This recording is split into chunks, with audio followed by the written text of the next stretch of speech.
இந்த வீடியோவில் நம்ம என்ன பார்க்க போகிறோம்னா எட்சி கிரியேட் பண்ணுறதுக்கு என்ன டாக்குமெண்ட்லாம் வேணும்னு பார்க்க போகிறோம். எட்சிங்கிறது ஒரு ஆன்லைன் பிளாட்ஃபார்ம், அமேசான் மாதிரி ஒரு பிளாட்ஃபார்ம். நம்மக்கிட்ட இருக்க பொருளை நம்ம ஆன்லைனில் விற்றுக்கலாம். அது வந்து எட்சி வந்து நிறையா கண்ட்ரியில் இருக்கிறதுனால நிறைய கண்ட்ரியில் நம்ம எட்சியில் சேல்ஸ் பண்ணிக்கலாம். ஸோ நம்ம போன வீடியோலேயே நம்ம போட்டிருக்கோம். நம்ம வந்து எட்சிங்கிறது ஒரு பிளேலிஸ்ட்டாகவே பண்ணிகிட்ருக்கோம். கீழே டிஸ்கிரிப்ஷனில் நம்ம பிளேலிஸ்ட்டும் இருக்குது. அதுக்கு கீழே நம்ம குரூப் லிங்க் இருக்குது. குரூப்பில் ஜாயின் பண்ணி உங்களுக்கு எதுவும் டவுட் இருந்ததுனாலும் நீங்கள் டவுட்டாக கேட்டுக்கோங்க. இல்லைனா உங்களுக்கு ஏதாவது டவுட்ஸ் எதுனாலும் கமெண்ட் செக்ஷனில் கமெண்ட் பண்ணுங்கள். நம்ம நெக்ஸ்ட் வீடியோவில் எட்சியை பற்றி நம்ம ஃபுல்லாக பேசுவோம். இதில் இப்போ ரெக்வயர்ட் டாக்குமெண்ட்ஸ், அதாவது எட்சி கிரியேட் பண்ணுறதுக்கு என்ன டாக்குமெண்ட்லாம் வேணும்னு ஃபஸ்ட்டு பார்த்துக்கலாம். ஜிஎஸ்டி வேணும். எட்சி கிரியேட் பண்ணுறதுக்கு ஃபஸ்ட்டு ஜிஎஸ்டி வேணும். அதுக்கடுத்து எல்யூடி சர்டிஃபிகேட் வேணும். எட்சி கிரியேட் பண்ணுறதுக்கு எல்யூடி சர்டிஃபிகேட்டும் வேணும். அதுக்கடுத்து இம்போர்ட் எக்ஸ்போர்ட் கோடும் வேணும். இம்போர்ட் எக்ஸ்போர்ட் கோட் ஐஇசி கோடுன்னு சொல்லுவாங்க. இந்த மூணுமே கன்ஃபார்ம் எட்சி கிரியேட் பண்ணி நீங்கள் எட்சியில் ஷாப் கிரியேட் பண்ணி நீங்கள் சேல் பண்ணுறதுக்கு எட்சி கிரியேட் பண்ணுறதுக்கு இது வேணும். அது போக பேனார் ஆப் வேணும். இதில் நீங்கள் பார்க்குற எல்லாத்துக்குமே பேனார் ஆப்பு கன்ஃபார்ம் வேணும். அப்போ தான் எட்சியில் இருக்க பேமெண்ட்டை எட்சி வந்து டேரெக்டாக நம்ம அக்கௌண்ட்டுக்கு ட்ரான்ஸ்ஃபர் பண்ண மாட்டாங்க. அமேசான், ஃப்ளிப்கார்ட் மாதிரி அமேசான் மாதிரி நமக்கு வந்து டேரெக்டாக ஃபார்வர்ட் பண்ண மாட்டாங்க. ஏன்னா எட்சி இன்னும் ஃபுல்லாக எட்சி வந்து இந்தியாவுக்குள்ளே ஃபுல்லாக வரல. பேனார் மூலமாக தான் இப்போ எட்சி வந்து இந்தியன் செல்லருக்கு வந்து அமௌண்ட் ட்ரான்ஸ்ஃபர் பண்ணுறாங்க. ஸோ கன்ஃபார்ம் பேனார் ஆப்பு கன்ஃபார்ம் தேவை. ஜிஎஸ்டிக்கு வந்து நீங்கள் இப்போ ஜிஎஸ்டி பற்றி பார்க்கலாம். நிறைய பேருக்கு ஜிஎஸ்டி நம்மளே எடுக்கலாமா இல்லை ஆடிட்டர் சைடமாக நம்ம போகலாமான்னு நிறைய பேருக்கு டவுட் இருக்கும். ஜிஎஸ்டி வந்து உங்களுக்கு கன்ஃபார்ம் கரெக்டாக நீங்கள் அப்ளை பண்ணிப்பீங்க. எந்த ஒரு சேஞ்சஸுமே இல்லாமல் அட்ரஸ் ப்ரூஃப் எல்லாமே நீங்கள் கரெக்டாக பண்ணிப்பீங்கன்னா மட்டும் நீங்கள் பண்ணுங்கள். உங்களுக்கு பண்ண தெரிஞ்சால் நீங்களே பண்ணி முடிச்சிருங்க. ஏன்னா அது ஜிஎஸ்டி அப்ளை பண்ணுறது கம்ப்ளீட்லி ஃப்ரீ தான். ஆடிட்டர் தான் ஃபீஸ் வாங்குவாங்க. அப்ளை பண்ணுறதுக்கு ஆடிட்டர் ஃபீஸ் வாங்குவாங்க. உங்களுக்கு பண்ண முடிஞ்சால் நீங்களே பண்ணிடுங்க. சப்போஸ் உங்களுக்கு பண்ண தெரியாதுன்னா ஆடிட்டர் கன்ஃபார்ம் போயிருங்க. ஏன்னா ஜிஎஸ்டி வந்து சின்ன சின்ன மிஸ்டேக் இருந்தாலும் உங்களுக்கு ஜிஎஸ்டி அப்ரூவ் ஆகாது. லேட் ஆகிட்டே இருக்கும். நீங்கள் அப்ளை பண்ணுற டைம் வந்து லேட் ஆகிட்டே இருக்கும். ஸோ நீங்களுக்கு பண்ண முடிஞ்சால் நீங்களே பண்ணிடுங்க. இல்லை பண்ண முடியாதுன்னு நீங்கள் ஆர்டர் சைட் போகிறது தான் பெட்ரு.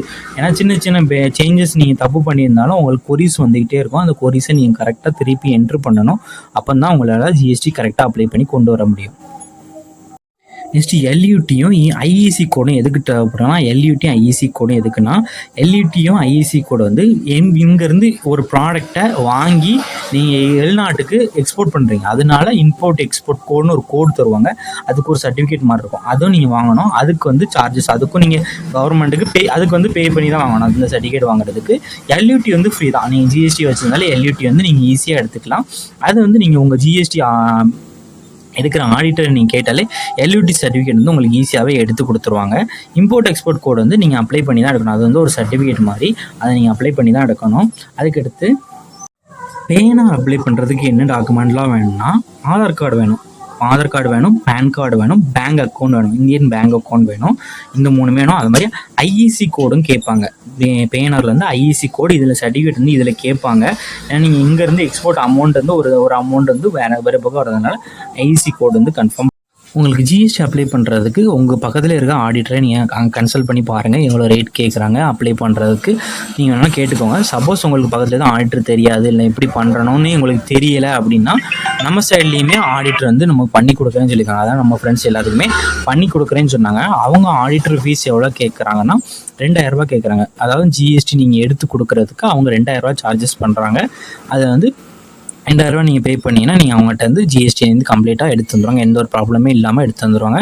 ஏன்னா நானுமே அவங்ககிட்ட தான் ஜிஎஸ்டி எடுத்தேன். ஸோ அவங்ககிட்ட எந்த ஒரு ப்ராப்ளமும் இல்லை. நான் எல்லாத்தையும் விசாரிச்சுட்டு தான் உங்கள்கிட்ட நான் சொல்கிறேன். உங்களுக்கு வேணுனாலும் நீங்கள் நம்மகிட்ட கான்டாக்ட் பண்ணுங்கள், நாங்கள் எடுத்துக்கலாம்.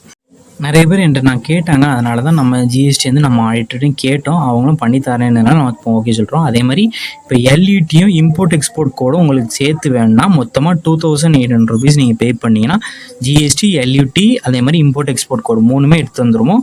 உங்களுக்கு ஜிஎஸ்டி மட்டும் 2000 ரூபாய்க்கு நீங்கள் வாங்கிக்கோங்க.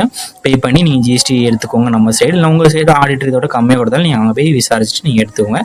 உங்களுக்கு எல்யூடி இம்போர்ட் எக்ஸ்போர்ட் கோடும் சேர்ந்து வேணால் 2800 rupees. உங்களுக்கு எதாவது வேணுன்னா நம்பருக்கு காண்டாக்ட் பண்ணுங்கள். நம்ம எல்லாமே கரெக்டாக பண்ணி கொடுத்துருவோம். உங்களுக்கு வேறு ஏதாவது டவுட்ஸ் இருந்தாலும் நம்ம கமெண்ட் செக்ஷனில் கமெண்ட் பண்ணுங்கள். நெக்ஸ்ட் வீடியோவில் நம்ம அடுத்தடுத்த கமெண்ட்ஸை பற்றி பேசலாம்.